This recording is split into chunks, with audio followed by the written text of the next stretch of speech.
Muito boa noite.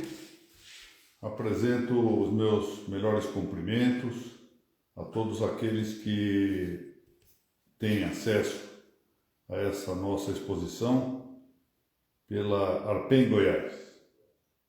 Quero, primeiramente, cumprimentar e agradecer muitíssimo a direção dessa entidade goiana por me permitir ocupar aqui esse prestigioso espaço na rede virtual para tratar dos nossos assuntos relativamente ao direito registral.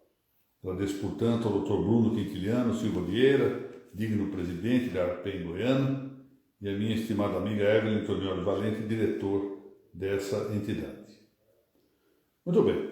O nosso projeto aqui, já tendo começado há alguns meses, é o de versar um tantinho sobre a Lei 6.015, de 31 de dezembro de 1973, a nossa Lei de Registros Públicos.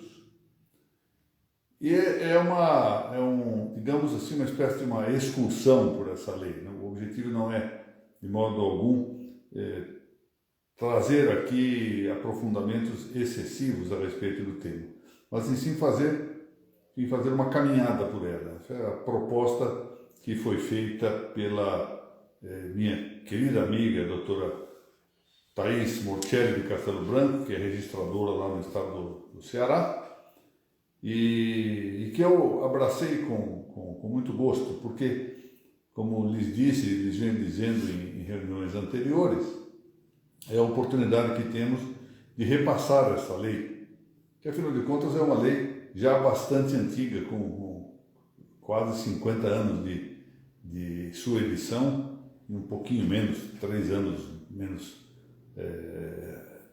quanto à sua vigência, em 1º de janeiro de 1976. Então é interessante repassarmos um tanto sobre esse dispositivo, que é o que estamos fazendo aqui.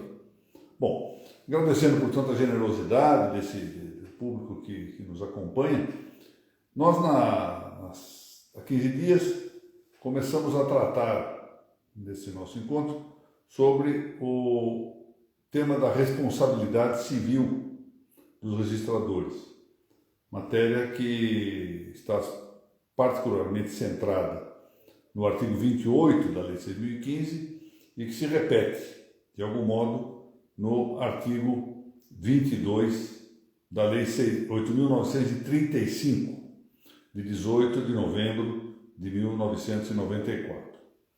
E eu, depois do tratamento dessa matéria, na exposição anterior, eu me comprometi a hoje prosseguir com o tema da responsabilidade disciplinar dos registradores. Embora não seja matéria inserida na Lei de Registros Públicos, é evidente a conexão que esse tema tem com toda a atividade registral e a importância que se mostra em tratar do tema, especialmente em vista de algumas controvérsias que dizem respeito. Então, o que eu pretendo fazer hoje? Além de voltar um tantinho para sumariar o que nós falamos na exposição passada sobre a responsabilidade civil, a maneira de um preâmbulo do nosso tratamento de hoje, começar a primeira parte do tema da responsabilidade disciplinar, que inclui uma certa introdução geral à responsabilidade disciplinar, uma referência ao elemento subjetivo desse gênero de ilícito, e deixarmos para a próxima semana, em virtude daqui a 15 dias, em virtude de uma peculiaridade relevante no tratamento desse assunto, a questão da estatuação das penalidades, do processo disciplinar e as penalidades correspondentes. Muito bem. Nós havíamos dito há 15 dias que a responsabilidade dos registradores e, igualmente, a responsabilidade dos notários tripartem-se, ou seja, possui 3 espécies. Quando menos, eu explicarei um pouco adiante novamente esse ponto. é uma responsabilidade civil, uma responsabilidade penal comum e uma responsabilidade penal administrativa, ou melhor dito, administrativo penal de caráter disciplinar. Por sua vez, a responsabilidade civil pode ainda submeter-se a uma subdivisão, e nós nela encontramos a responsabilidade tributária, a responsabilidade previdenciária, a responsabilidade trabalhista, que tudo isto, ainda que seja objeto de julgamento por tribunais distintos, alguns com competência especializada, como é o caso da Justiça do Trabalho, corresponde, na verdade, a uma espécie, a uma parte subjetiva da responsabilidade civil. Então, afastada a questão da responsabilidade civil, que nós já examinamos na exposição anterior, restava a considerar a responsabilidade penal, de que não vamos tratar, que é a responsabilidade que corresponde aos mandamentos propriamente penais e alguns que possam eventualmente encontrar-se no âmbito das contravenções, ou seja, a matéria que está no Código Penal e na legislação penal comum extravagante, e a responsabilidade administrativo penal, que é uma responsabilidade, como já antecipei, de caráter disciplinar. Vimos na exposição anterior que a responsabilidade civil no direito brasileiro, ao menos a partir da mais recente alteração do texto legislativo da Lei de 1935, quanto ao seu artigo 22, não pode menos do que ser subjetiva. Isso quer dizer que demandante de confirmação, de imputação e depois de confirmação probatória de dolo ou culpa. E agora remanesce o tratamento do tema da responsabilidade disciplinar. Muito bem.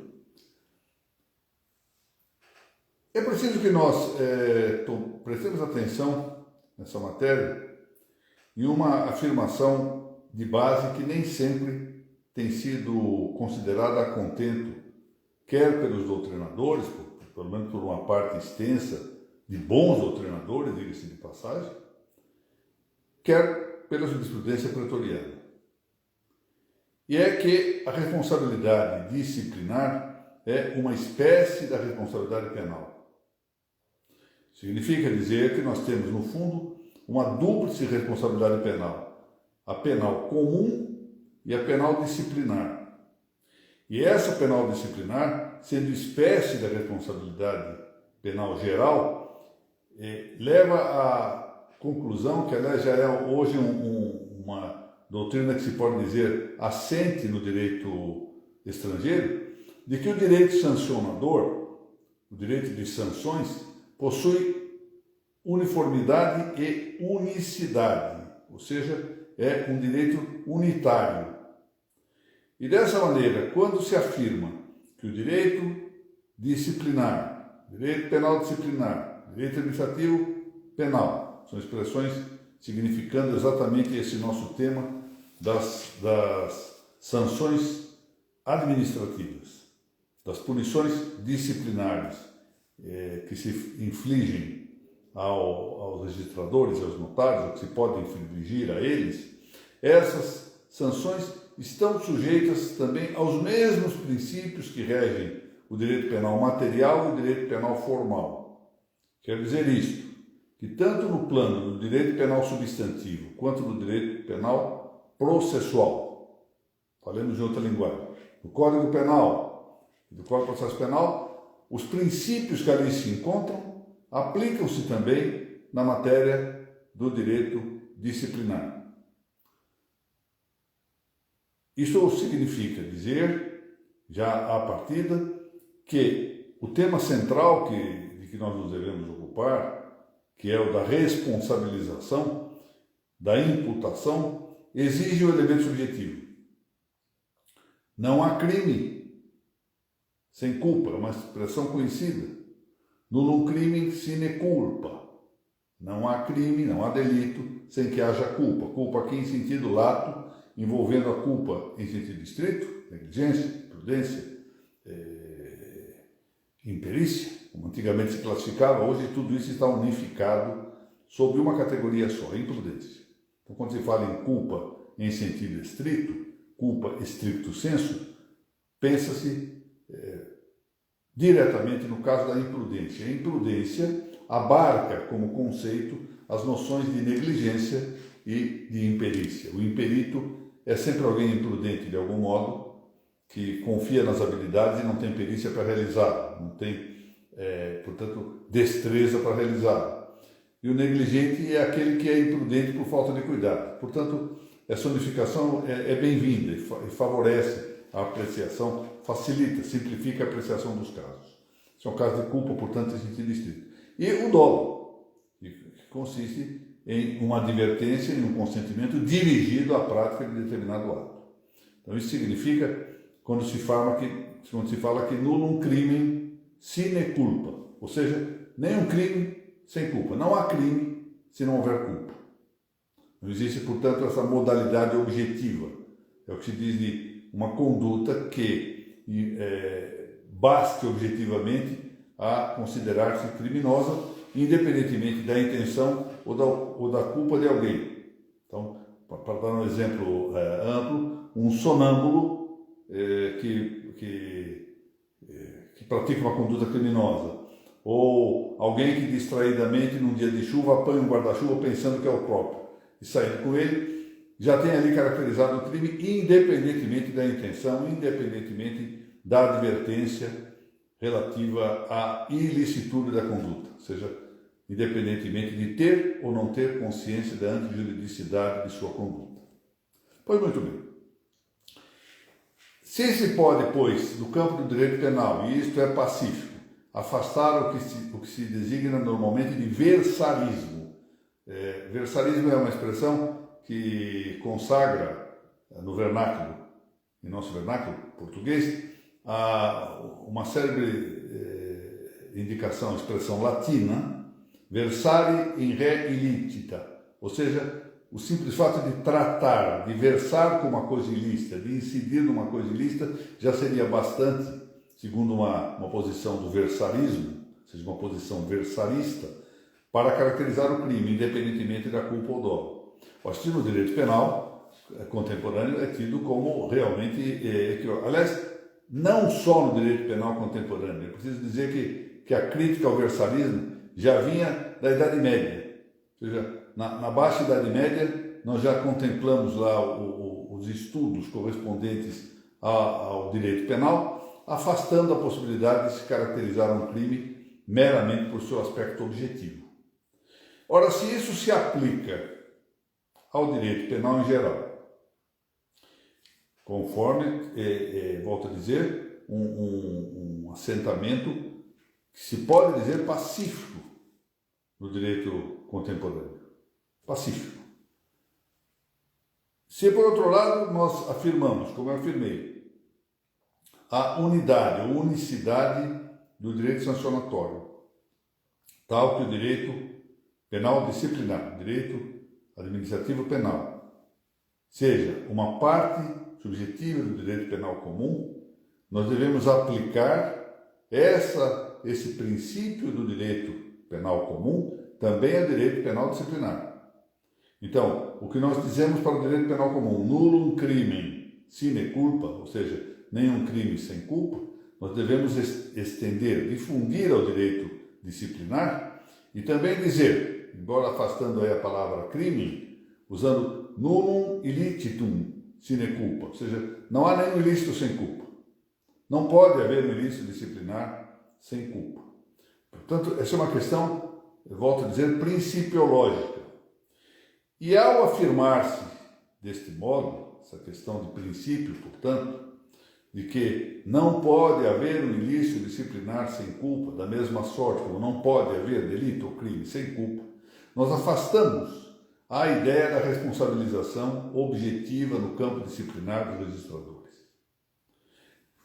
É preciso que sejamos aqui honestos com um fenômeno. Esse fenômeno é o de que prevalece muitas vezes no âmbito da jurisprudência administrativa brasileira e em alguns casos, da jurisprudência jurisdicional, portanto, dos órgãos jurisdicionais, o entendimento oposto. O entendimento de que cabe a responsabilidade disciplinar objetiva. Ou seja, que basta ocorrer a falha para que o registrador ou notário respondam por essa falha, independentemente de culpa ou dolo. Ou seja, independentemente da culpa lato sensu, que empolga tanto o dolo quanto a culpa stricto sensu. De maneira que nós temos diante, esse é um fenômeno, é um fato presente em nossos tempos, e penso que cabe à doutrina insistir um tanto na análise dessa questão, especialmente observando, e aqui eu vou apenas resumir, não vou mencionar os autores, observando que desde lá a metade do século XX, a doutrina era praticamente pacífica em afirmar isso em relação ao direito disciplinar. Há passagens até mesmo em que se faz uma afirmação extremamente forte, parece mesmo dura, no sentido de que entender diversamente implicaria uma visão arbitrária, despótica. Há mesmo um autor que chega a falar em uma visão totalitária da responsabilização disciplinar.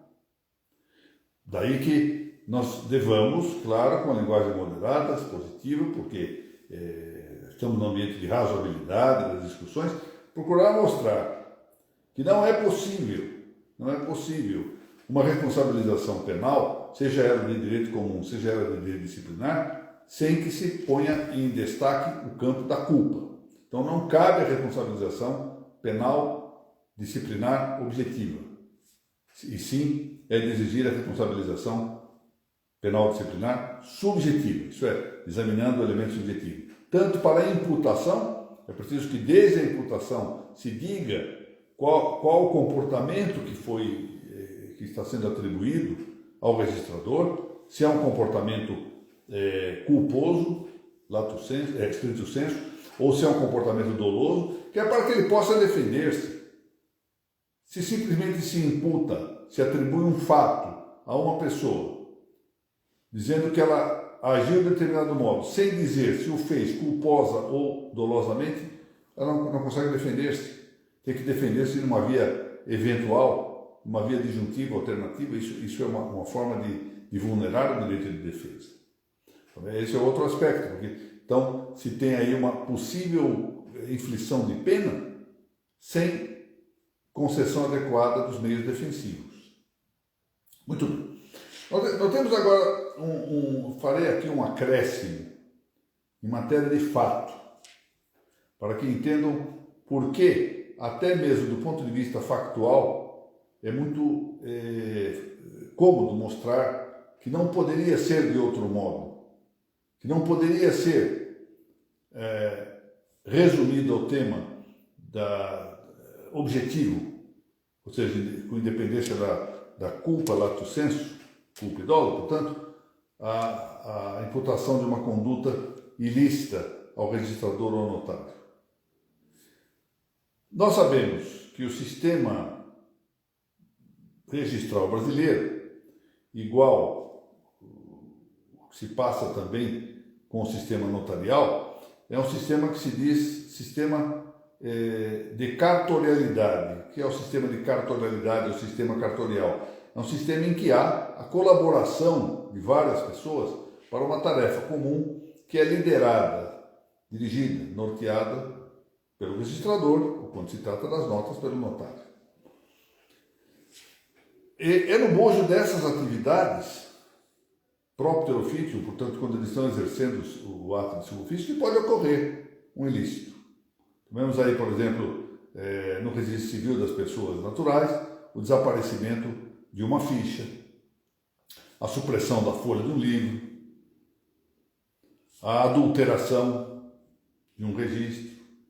Se vamos ao registro de imóveis, o sumiço de uma ficha de matrícula, a rasura de um lançamento do livro 3, a postergação de um lançamento no protocolo, e assim por diante. Mesma coisa se passará nos títulos dos documentos, se passará também no registro das pessoas jurídicas, e se nós quisermos estender para fora do registro, no protesto e no tabelionato de notas. Muito bom. Acontece que como há um conjunto de pessoas atuando, essa falha pode ser falha, suponhamos, vamos aqui supor, conjecturar, que se trata de uma conduta dolosa. Ela pode ser uma conduta dolosa, tanto praticada pessoalmente pelo registrador ou pelo notário, quanto praticada por um de seus prepostos, assim chama a lei, fala em prepostos. Ora, vejam que situação interessante.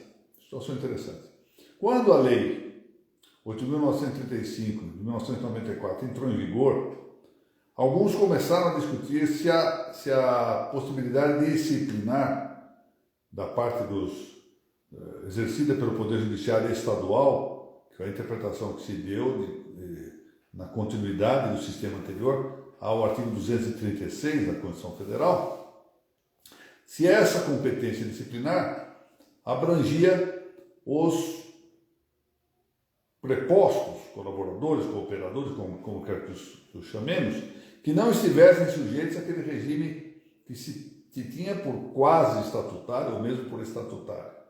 Isso quer dizer, por aqueles que ingressassem já no serviço na condição de seletistas ou que optassem pela regência da consolidação das leis do trabalho. E formou-se uma ampla maioria, até pela dificuldade de acomodar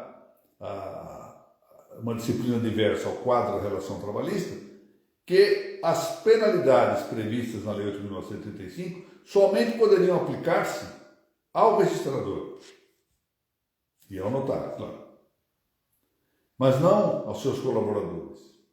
Isso gerou e tem gerado alguns problemas práticos interessantes. Por exemplo, uma grande perda de autoridade efetiva dos corregedores em relação aos escreventes auxiliares.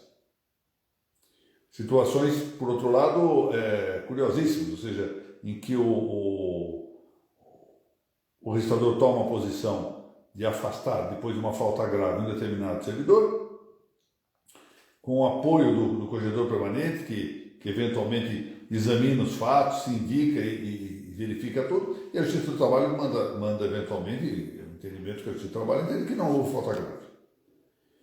E o registrador é obrigado a receber esse servidor de volta, muitas vezes sem ambiente adequado para o trabalho, com o risco de com o maltratamento ser considerado um caso de assédio no âmbito laboral, etc. Por aí afora. Gerou um clima, uma situação tal, que hoje já se sabe, o registrador e o notário são os únicos que podem ser punidos na forma da Lei 8.935, conforme o entendimento assente. Eu quero dizer que na primeira hora fui contrário a esse entendimento, mas reconheço que é muito difícil harmonizar as situações. Bom, para bem ou para mal, é assim que está. Agora imaginemos, voltando às nossas aqui suposições, imaginemos a situação de um servidor que, vamos supor, né, acaba de ganhar um grande prêmio na Loteria Nacional, ficou rico, ou recebeu uma herança, morreu-lhe a sogra e ele ficou com um grande patrimônio. E ele já vinha lá incomodado com o trabalho, um pouco bravo com o seu correspondente titular do cartório, e resolve propositadamente praticar um ilícito. Então vai lá no registro civil, ele rasga propositadamente uma folha relativa ao livro de registro de nascimento. Vai no registro de imóveis, pica uma folha, uma ficha de matrícula. Pois muito bem. Ele não poderá ser punido na forma da Lei 8.935, pois já dissemos, o entendimento é que só se aplica essa punição no âmbito para os registradores e notários, só os titulares. Não há como punir.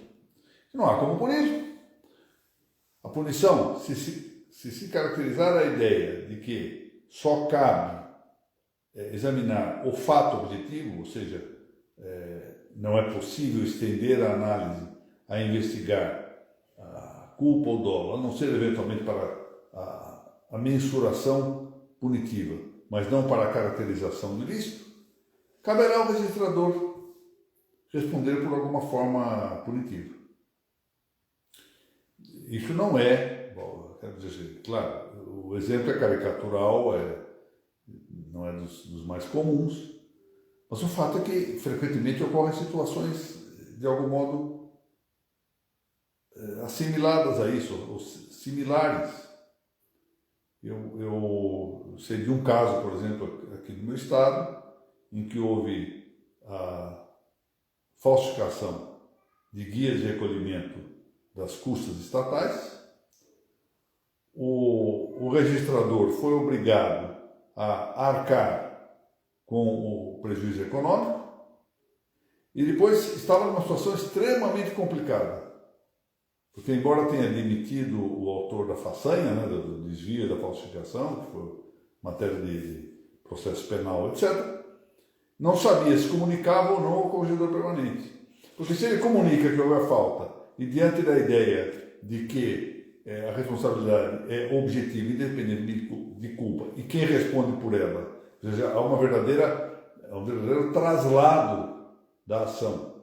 Ou seja, é um caso em que nós temos um direito penal disciplinar que passa da pessoa do agente. E quem vai responder pela conduta é o registrador. Então, isso põe à mostra claramente que não é possível a consideração pura e simplesmente desse traslado de culpa. A doutora Lúcia Tabelian, do Boqueirão, pergunta sobre a culpa in eligendo. Eu vou já tratar das duas formas de culpa in eligendo e culpa in vigilando. Note-se, entretanto, já a partida para atender a essa consulta dela, que no meu caso não havia, a hipótese foi eu que formulei, não havia nenhuma indicação de que houvesse culpa na eleição de uma pessoa que, em determinado momento, acha que não está bem no cartório e resolve atuar mal. Aliás, a doutora Mônica, que aliás é uma grande tabeliã lá em Curitiba, sabe muito bem o que é confiar em uma determinada pessoa e em determinado momento verificar uma falha, né? Já terá vivido isso, embora muito jovem, tem uma larga carreira, tem uma larga experiência. Bom, então, vejamos, desde o ponto de vista doutrinário, ou seja, com a afirmação básica de que o direito sancionatório é unitário e, portanto, os princípios do direito penal, quer material, quer formal, isto é, substantivo e de processo, devam aplicar-se ao direito disciplinar substantivo e ao direito disciplinar processual, e, por outro lado, com o acréscimo de que, fenomenicamente, no caso brasileiro, ou seja, considerando a situação factual do direito brasileiro, é isto que nós temos presente com a Lei 8.935, ou seja, a possibilidade de um traslado de culpa e de um traslado da própria ação, independentemente da culpa também do escrevente ou do auxiliar, que pode ter agido sem culpa. E sem embargo disso, quando se reconhece que houve um ilícito, não se considera a consciência diante de ilicicidade de ninguém e quem responderá é o registrador ou o notário. Ou seja, uma verdadeira trasladação tanto da conduta quanto da eventual culpa ou dolo de terceiro. Muito bem.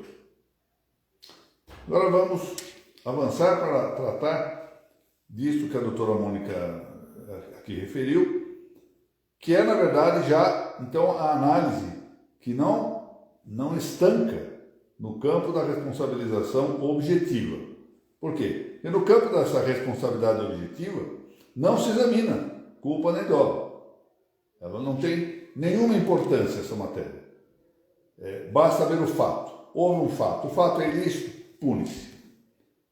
O mais que poderá haver na análise de culpa ou dolo é, volto a dizer, medição da pena. Não há outra forma. Bom, mas vamos então admitir que possa haver, e há hipóteses em que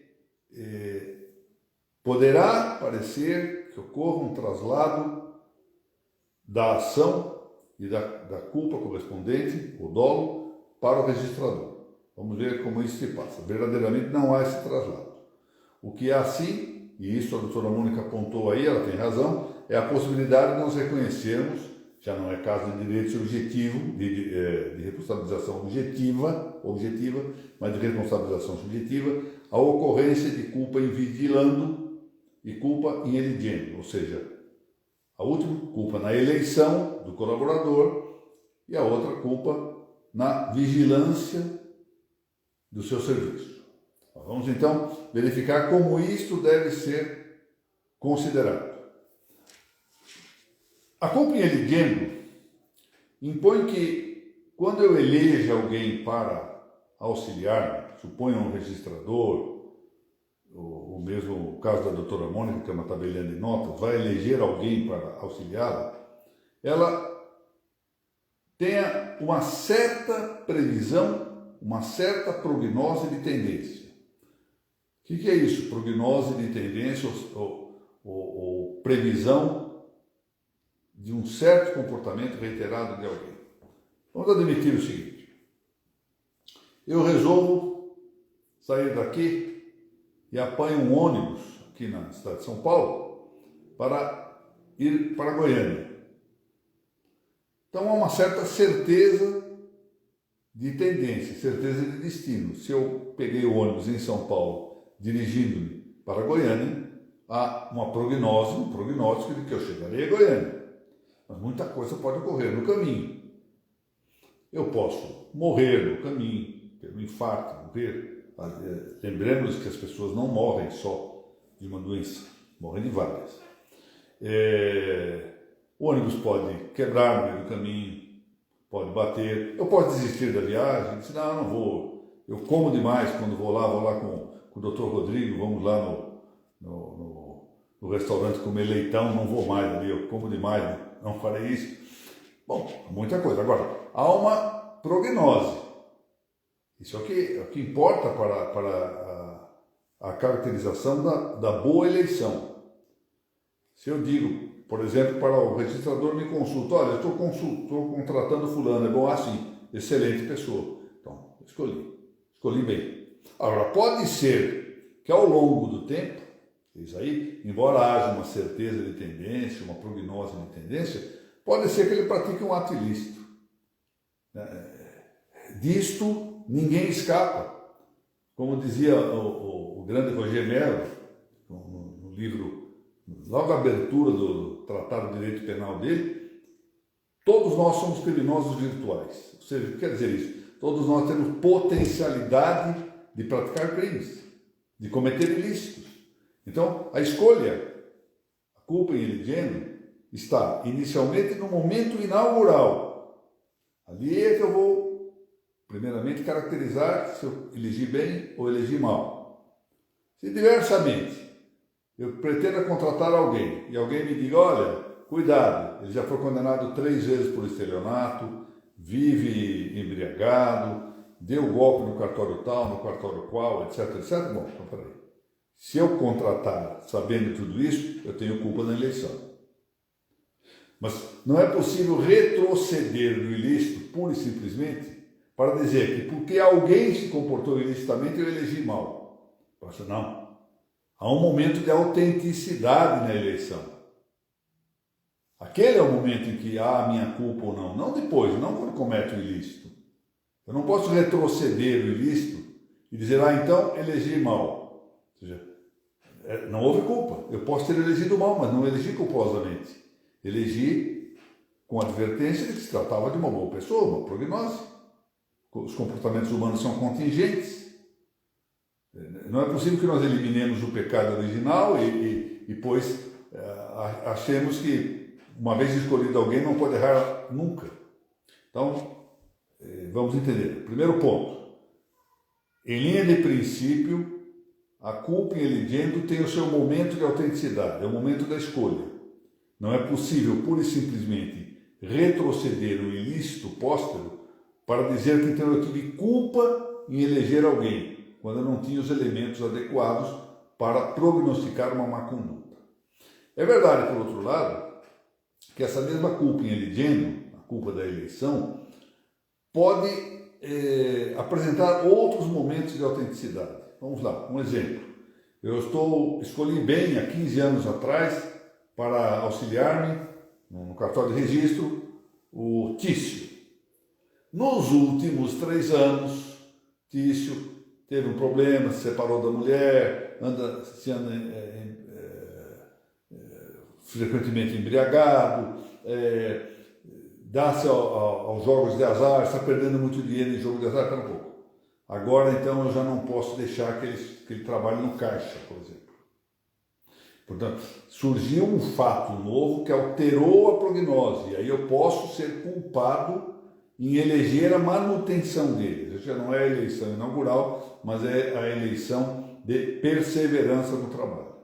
Agora, volto a dizer, se eu escolho bem, e se não tenho motivo, ao longo de 15, 20, 30 anos, qualquer que seja o tempo, para alterar as razões da minha escolha, as razões, os motivos prudenciais que me levaram a admitir alguém para o trabalho, ainda que haja um ilícito posterior, não há uma retrocessão desse ilícito para inculpar-me pela eleição anterior. Ou seja, o momento não é possível que o futuro venha dar uma culpa retrocessiva. Então, eu terei eventualmente escolhido mal, mas não de maneira culpável, porque eu não tinha elementos para uma prognose diversa. Então, caracterizemos isso. E há o problema da culpa invigilando. Essa parece um tantinho mais delicada. Sobretudo em cartórios grandes, é muito complexa a tarefa de uma vigilância de 24 horas por dia. Pode dizer se quiser, por mais vigilância que se tenha, se alguém quiser praticar um ato ilícito, vai acabar praticando dentro do cartório. Em algum momento o registrador tende a almoçar, o registrador tende a atender alguma pessoa e não pode ficar vendo todo mundo trabalhando. Enfim, é impraticável imaginar uma vigilância tal que nós consideremos que, se não houver uma fiscalização permanente, efetiva, atual, não potencial, atual, estaria caracterizada a culpa invigilando. A culpa invigilando ocorre quando alguém, de maneira habitual, costumeira, rotineira, correntia, não fiscaliza o serviço, não vigia. Então, por exemplo, é alguém que tem um cartório, aparece uma vez cada 15 dias, vê que está tudo bem, cumprimenta e vai embora. Não cuida do cartório. Não é vigilante habitualmente. Não vigia habitualmente a situação. E está sujeito portanto, a um erro, mas um erro que não pode ser, um erro praticado por terceiro, que não pode ser diretamente inculpável à falta de vigilância. Pode dar também, agora excepcionalmente, uma situação de culpa invigilando pontual. Esta sim. Vamos admitir. Uma corregedoria geral estabelece que num determinado dia, determinada hora, entrará em vigor um novo sistema informático. Vai lá, o cartório compra todo o maquinário, tem os técnicos, etc. E no dia em que isso vai fazer, se vai instalar, o registrador pura e simplesmente vira as costas e não quer saber de nada e abandona aquilo na mão de gente que não tem competência para a implantação do sistema. Ali houve uma culpa invigilando naquele momento, exato, é uma culpa pontual. Mas em geral, portanto essa é pontualizada, mas em geral a culpa invigilando deve ser caracterizada como uma culpa habitual, uma omissão rotineira, correntiva. Tá bem? Então, nesses dois casos, nós teríamos responsabilização subjetiva por ato de terceiro. Eu vejo que não há um traslado direto. Vou dar um exemplo aqui, depois eu explico melhor. Suponho que alguém vai no registro civil e rasgue uma folha do livro de casamento, de registro de casamento. O registrador civil não responderá por essa conduta diretamente. Ou seja, ele não vai responder como se ele tivesse rasgado, ou se a ação de rasgar pudesse ser trasladada para ele. Ele vai responder, eventualmente, pela culpa de não ter vigiado, suponho que seja isso, ou pela culpa de ter elegido mal alguém. Mas ele não responde diretamente pela conduta dele. Ele vai responder de maneira indireta por ter escolhido mal, ou seja, culposamente, mas por má escolha ou por má vigilância, conforme os casos que nós referimos. Portanto, não há uma trasladação direta da conduta para o registrador. Muito bem. Com isso, eu penso que nós atingimos aqui aquilo que eu gostaria de tratar hoje, da primeira parte da responsabilização disciplinar. O que nós fizemos na exposição de hoje foi, inicialmente, dividir a responsabilização em civil, penal comum e administrativo penal. A civil subdividida em tributária, previdenciária, trabalhista, a lei da civil propriamente dita. Depois passamos a abstrair a consideração da responsabilização penal comum e tratamos da responsabilização disciplinar. Procurei mostrar que para ampla e seguríssima doutrina, estrangeira sobretudo, a responsabilidade penal disciplinar, e há autores brasileiros que também dizem isso, mas enfim, a responsabilidade penal disciplinar é uma espécie da responsabilização penal comum. E a ela deve ser dado o tratamento que se dá ao direito penal comum. Isso quer dizer que os princípios do direito penal comum, sejam princípios de direito penal substantivo, sejam princípios de direito penal processual, aplicam-se ao campo disciplinar. Em particular, chamei a atenção que o princípio que se consagrou com a conhecida fórmula nullum crimen sine culpa, ou seja, não há crime sem culpa, culpa em sentido lato, abrangendo, pois, a culpa em sentido estrito e o dolo, expande-se para o direito disciplinar, aplica-se a esse direito com a fórmula nullum illicitum sine culpa, ou seja, não há ilícito no direito disciplinar sem culpa. A partir daí mostrei, depois de afirmar que predomina na jurisprudência administrativa brasileira, e em alguns casos até na jurisprudência jurisdicional, a ideia de que a responsabilização disciplinar do registrador e do notário seja objetiva, ou seja, independentemente da culpa, que, a despeito disso, até do ponto de vista factual, não seria possível sustentar esta tese, que vai contra uma doutrina, volto a dizer, bastante consolidada, sob pena de nós praticarmos notórias injustiças. Eu dei aquele exemplo um pouco caricatural, mas de alguém que haja dolosamente para prejudicar o registrador ou o notário, um colaborador que haja deste modo. Em seguida, examinei o caso da culpa in vigilando e da culpa in eligendo, procurando mostrar que nessas hipóteses nós já estamos no campo da responsabilização subjetiva e que o registrador e o notário não respondem diretamente pela ação do cooperador que haja atuado mal, mas respondem indiretamente pela falta de vigilância e pela falta de boa eleição. Observei na sequência, desculpem que faça esse resumo, mas é porque é muita matéria, né? Observei que a culpa in eligendo tem o seu momento de autenticidade e ela não se caracteriza retrocessivamente só porque lá adiante, muito tempo depois da minha escolha, da minha eleição de alguém, essa pessoa tenha cometido um ilícito. Seria retroceder a culpa desse agente a uma pessoa que o escolheu muito tempo antes. Não há essa retrocessão de culpabilidade. Ou seja, vir do futuro para atingir em retrocesso, em regressão, uma escolha feita num momento em que não havia condições de eleger diretamente. Isso é o que normalmente se chama de anacronismo nos critérios. Observei também que, de comum, o critério da culpa in vigilando exige que seja essa habitual, rotineira, e não pontual. Bom, nós teremos de examinar, na nossa próxima exposição daqui a 15 dias, primeiramente sobre a possível atuação instauradora do processo disciplinar pelo corregedor permanente, ou pela Corregedoria Geral, ou mesmo pela Nacional, se essa obrigação é de rigor em todos os casos, ou se ela está sujeita a um temperamento de oportunidade e conveniência. Ou seja, se aplica no campo disciplinar o critério da conveniência e oportunidade das instaurações de processo disciplinar e depois adiante da inflição de penalidades. Esse é o primeiro ponto que nós vamos examinar na semana seguinte.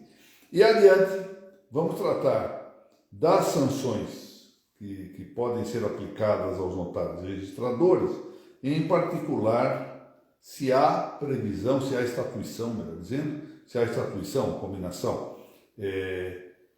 para a perda de delegação nas várias hipóteses em que ela tem sido aplicada, em vários casos em que ela tem sido aplicada no caso, na jurisprudência brasileira.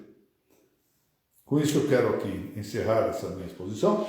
Espero que ela tenha sido útil para registradores, notários, estudantes da área do direito notarial registral e particularmente para os advogados que tem aí um material muito amplo para meditar, aprofundar, retificar os eventuais equívocos que eu tenha aqui cometido. Eu quero agradecer mais uma vez ao Dr. Bruno Quintiliano Silva Vieira, presidente da ARPEN de Goiás, igualmente a minha queridíssima amiga Evelyn Tonioli Valente, pela oportunidade que me dão, e confesso que é uma honra muito grande, de participar aqui dessa aula na ARPEN Goiana a cada 15 dias. Eu devo muitíssimo à ARPEN de Goiás e igualmente à Noreg do Paraná por me terem acolhido no momento em que eu fiquei sem palco, por assim dizer. A vida de um velho professor é frequentemente essa de precisar de público, ele precisa falar para alguém. Eu já terei dito aqui, e já tenho dito outras vezes, que eu estou preparado. Eu estou pessoalmente preparado para o dia em que eu não tiver mais quem me ouça, tentar ensinar a mim próprio, o que eu julgo ter aprendido com tantos anos de procurar aprender essa matéria dificílima do direito notarial e registral. Mas enfim, enquanto eu tiver público, eu estou muito feliz. E eu agradeço imensamente a este público generoso que tem participado dessas aulas, esperando que eu lhes possa ser útil para alguma coisa. Essas coisas como se diz, esses velhinhos que se metem a continuar estudando ao longo da vida, em vez de ficar em casa descansando, tem muito a agradecer àqueles que lhes dão ouvido. Então, muito obrigado a todos e nos vemos, se Deus permitir, daqui a 15 dias, nessa mesma página prestigiosa da ARPEN Goiânia. Muito obrigado a todos.